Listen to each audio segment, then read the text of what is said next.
Hi, I'm Yazan Tanras with FabTV. And I'm joined here by Max Minghella, writer and director of Teen Spirit, and executive producer Jamie Bell. What's up, guys? Congratulations on your directorial debut of Teen Spirit.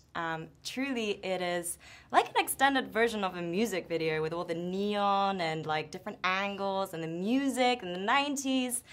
That was like really phenomenal. So how would you say that this film differs itself from other musically themed movies out there?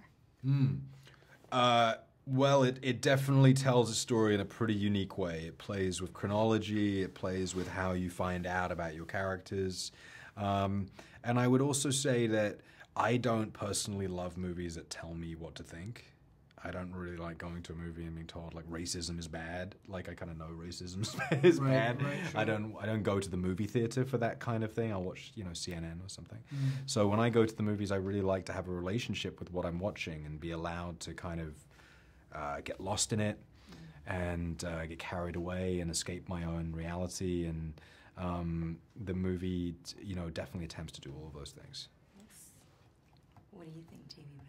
I don't really know. I don't know. I mean, I don't know. I don't know. I don't have an answer for that one. I think you answered it perfectly. Cool. Well, touching upon maybe racism, but not so much. We don't really want to go there. But I'm curious to know why you chose such a place like the Isle of Wight and portraying the narrative of an immigrant Polish family. Yes. I wonder if it has anything to do with your upbringing and background, or if you're trying to create awareness of a situation and struggle of an immigrant family in such a situation. It is. I mean, it's probably biographical on some level. I come from two very loud immigrant families, so it's definitely a part of who I am. But it's also, I think, a reflection of the world we just live in. I'm very interested in sort of like setting stuff up and then allowing people just to observe that. And in my experience of living in England, there's not a lot of people from England. It's a very diverse place with people from all different cultures and people who are really contributing to that culture and making it what it is. And so interesting, London is alive because of all the people who live there, not because of all the English people who live there. So yeah, it's not. There's no noble reason for it. It's just kind of what felt most real to me, I guess. Yeah. And Jamie, yourself, you were selected by, let's say, around 2,000, out of 2,000 boys when you were auditioning for Billy Elliot. And watching the auditions that Elle Fanning, Violet had to go through in Teen Spirit, did you translate any of those moments into this film? Because it's very intense when I was watching. Yeah, I mean, it's hard to, the auditioning process for that movie was just so arduous and so...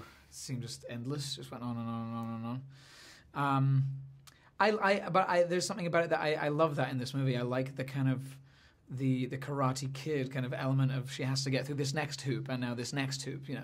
I love those. And actually, that sequence where she's to the E.T. instrumental by Katy Perry was actually added quite late in the day into the script. Weirdly.